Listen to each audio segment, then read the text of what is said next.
Hey everybody, how's it going? This is Jacqui Van Ham, your girl in the know for all things motorcycle. Welcome to today's show, everybody. Welcome back.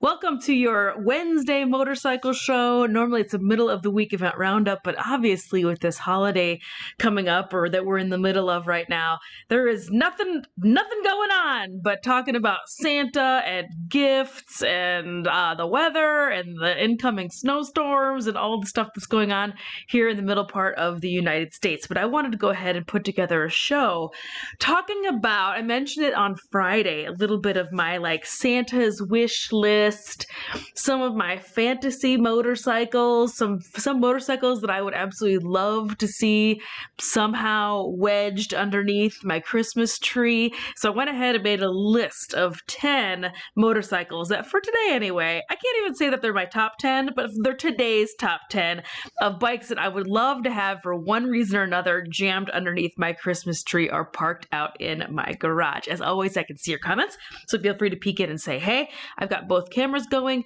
so thank you so much for tuning in. Let me know where you're checking in from. Philip from Cincinnati, thank you for tuning in. I'm over in Louisville, so not too far from you. But for today's show, we're going to be talking a little bit about fantasy bikes. What is in your fantasy garage? Go ahead, let me know in the comments, and let's get down to it. So the very first bike, I decided to start today's list with some pretty heavy hitters up at the top of the list. I'm not gonna lie, these are some pretty serious pieces of hardware at the beginning of today's show. Now I could have, of course, put Brough Superiors and Vincents, and this whole list could have just been jam-packed full of $500,000 motorcycles. But I tried to kind of keep it real and put some realistic bikes and then some true fantasy bikes. So the first couple bikes are going to be true fantasy. This is 1937. This is a Crocker small tank. As you can tell, absolute stunner, beautiful bike, super limited production, made here in this country in Los Angeles. 1937, the late 30s is going to be the time period for all of the big motorcycle manufacturers here in the United States, going into that kind of deco, over-the-top paint schemes styling. So you're going to see a lot of really wild paints, lots of two-tone, three-tone pinstriping all over the place. Lots of beautiful bikes were made during this era, and this Crocker is no exception. There is a small tank, there is a large tank as well. I did not throw it here in the slides, but there's a large tank also for that year, which is an absolutely gorgeous machine. That is at the top of my list. My number 2 bike is going to be this Indian 4. So again, this is from 1938, so we're in that same genre here in the United States of these bikes just being completely over the top paint-wise. I believe at this time, I could totally be wrong here, so go ahead and eat me alive in the comments, but I believe at this time Indian Motorcycle was in bed or owned by or partly owned by, or however you want to phrase it, with the folks from DuPont. DuPont is a very well-known name here in this country because DuPont has its beginnings in paint. So that's why I believe I'm remembering all of this correctly. I believe that this is why painting got so over the top in the late 30s, as well as just general design and aesthetic at that time. But these bikes are absolutely gorgeous. Hands down, they're my favorite genre, particularly for American motorcycles, is the late 1930s. So this Indian 4-cylinder is going to be on that list, not only because it looks incredible, but also has that super fascinating inline 4 engine, which comes from the purchase of Ace motorcycle, by Indian Motorcycle. And they went ahead, they kept that engine, they kept that platform, they made their own little developments to it. That Indian 4, did I say square 4, inline 4? It's an inline 4. That inline 4 went all the way up until about 1942. And that's going to be the opposite side of that bike, but just absolutely gorgeous. That blue is just phenomenal. Anyway, that's an Indian inline 4. Another bike on my list, and this is a little bit more reality-based. This isn't super crazy and over the top. This is the 1956 Harley Hummer, or also known as the Harley 125. This is a little 2-stroke. This came as part of the reparations for war effort post-World War II. This is based off of a DKW. This is based off of the German motorcycle DKW. It's a little itty-bitty 125 2-stroke, and I think these are just absolutely fantastic. I love them. They're super cool. These lasted in the Harley lineup for several years and were a top seller for Harley-Davidson, believe it or not. Did you know that? One of their top selling bikes in the 1950s was this itty bitty small displacement machine. I think that is just absolutely beautiful. They came in really cool paints. They just were cool little lightweight fun machines. I would absolutely love to have one. So that's going to be on my Christmas wish list for sure.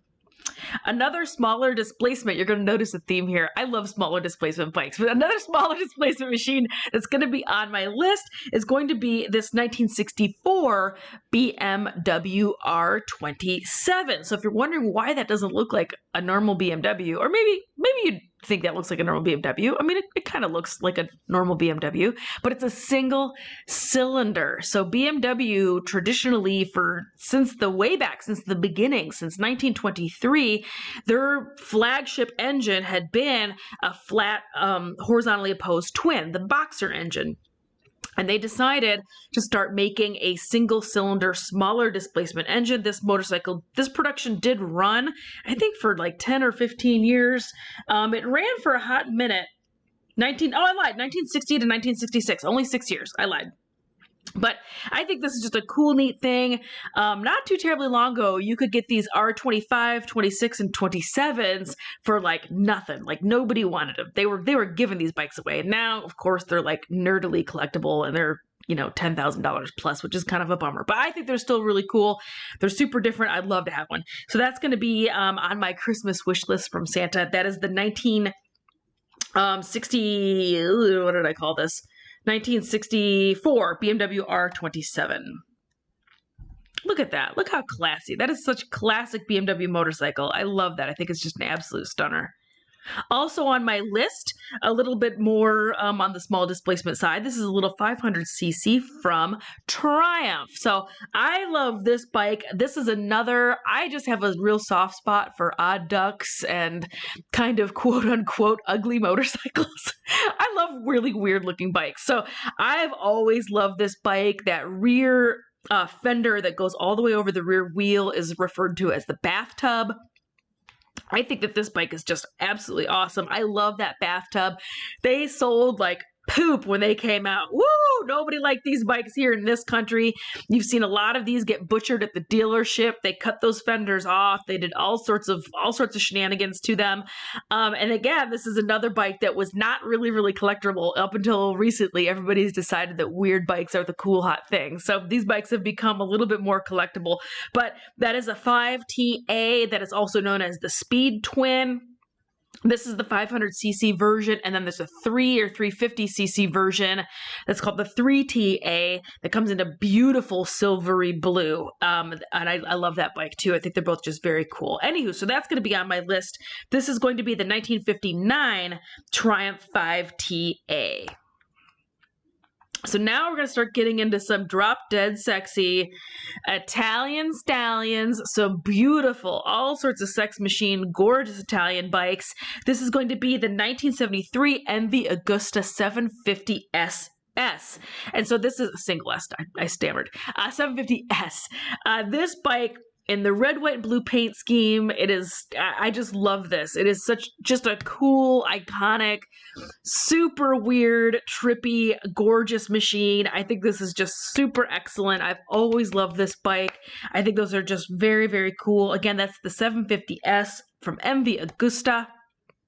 A little close-up of the engine. Look how sexy that bike is. Oh, God, is it good. I love that bike. So that's going to be on my Christmas wish list for sure. And hey, it's red. Like it's keeping in with the red with the Santa theme here that I've got going on.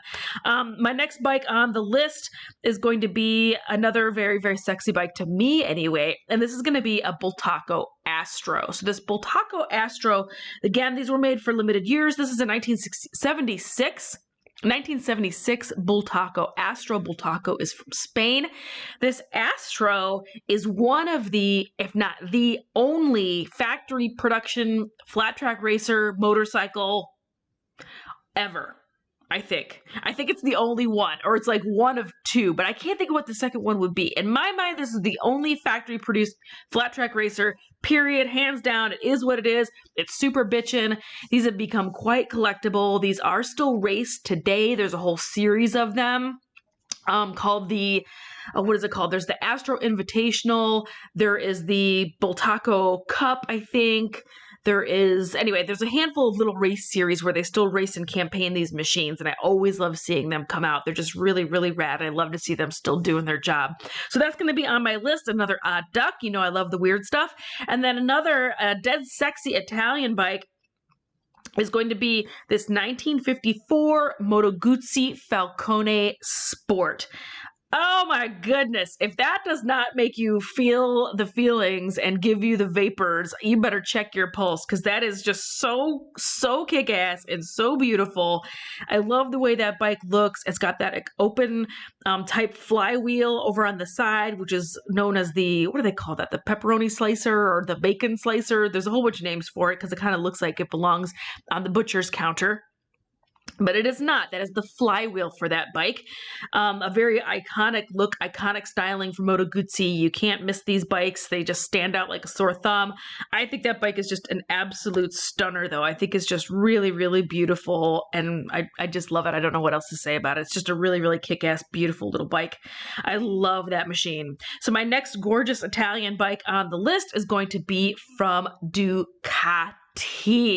This is known as the green frame bike. This has got several different names behind it, but all you need to know is it's a 1974 750 SS. So kind of similar to that MV Agusta. It's 750 super. This is a super sport. That was a sport.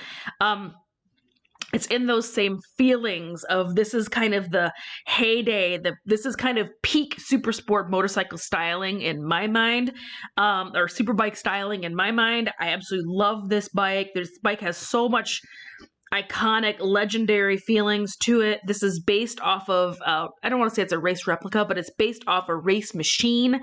But this became a production bike. This is a 750cc. That paint is indeed, you do not need to adjust your screen. That is a beautiful silver sparkle flake paint, and then it also is underneath the frame, and then the bottom of that fairing is a really beautiful seafoam green. That is literally how they came from factory, because that is what the race bike looked like. And then that big swath in the middle, and I don't know if I got a close-up of it, but that big swath in the middle that looks brown on your screen right now, again, you do not need to adjust your screen. What that actually is they taped off a section of the tank that is made out of fiberglass. Fiberglass is relatively see-through. They taped it off, they painted it, and then they pulled the tape. So that brown part is the actual real fiberglass of that tank. Now, what the hell is that all about? That way, this is very, very clever. That is your gas gauge. That's how you can see that you have gas in your bike or not without having to put the additional weight of an actual gas gauge on the tank and on the bike. Every single ounce counts when you're racing, and I'm a poet and I don't even know it. So every single ounce counts when you are going racing. So as opposed to putting a gauge on there which would weigh, several ounces, they were like, well, just don't paint the fiberglass, and that way you can just look over at the tank and see how much gas you have. Incredible, right? I love this bike. It's iconic as can be. I think it just is absolutely killer. I just love this bike so much. And that is the Ducati. That is a 1974 Ducati 750 SS. So now we are at bike number 10 of my Santa wish list, my top 10 countdown for today. It changes all the time. I got to admit, asking me to pick my top 10 bikes is like, it's totally Sophie's choice. It's asking me which one of my dogs I love better. It changes by the day, to be honest. Somebody might pee or poop on the floor, and maybe I'm just not so wild about it that day. So it changes every single day about what I love or what but for today, this is the list, and my top 10, or my number 10 bike is going to be the iconic 1980 Bmw Gs. That's right. This is the very first GS machine built by our friends at BMW. This is now a huge flagship bike for the folks over at BM. They created this category. They started this category. They built this category. They've sold well over 500,000 of these machines. It is the GS bike. This is the 1980. This is the probably the only GS bike that I can fit on. So I love it for that. But the tricolor, which is those two shades of blue and the red, that is a very BMW nerdy thing. I love that. I love the colors. I love the red seat. I love everything about this bike. I would love to own one. These are totally nerdily collectible now. These are way out of my pay grade, but I think that they're very, very kick-ass. That is another glamour shot of that very cool bike. Again, this is the 1980 BMW GS. You know, they invented this category with this machine. They're the king of the kings of these bikes. So I think that that's really neat. And then of course that bike led to the GSPD, the Paris Dakar styled bike with the big oversized tank and the racks and all the stuff on it. And I think that bike is just absolutely dead sexy. I love that motorcycle. So that's my list for today, friends. What do you think about that? Kind of some cool motorcycles on there. What did you think? Did you see anything that maybe jumped out to you that maybe you weren't familiar with or you didn't know about? Did you learn anything? Do you want to disagree with me? Do you want to fight with me in the comments? I'm ready to fight with you in the comments. I'm all fired up today. I've had too much coffee, I think. So thank you so much for tuning in. I hope each and every one of you has an awesome rest of your day. Do feel free to peek in and say hey to me in the comments. I always go through and read them. I always come say hey to you back. So feel free to come and say hello. Let me know where you're tuning in from. Let me know what's on your fantasy Santa wish list. Let me know what bike you're hoping to see underneath your tree or parked in your garage. So Friday, we are heading into obviously a great big huge holiday weekend. It is Christmas Eve. It is Christmas on Saturday. It is all the stuff is happening this weekend. So I will do my best to do a show on Friday, but no promises, because I'm going to be traveling and cooking and doing stuff on Friday. So I'm not 100% for sure. So make sure you hit the notifications on button so that way you don't miss it. And then go ahead and give me a like over on my Jacqui Van Ham page. Why don't you?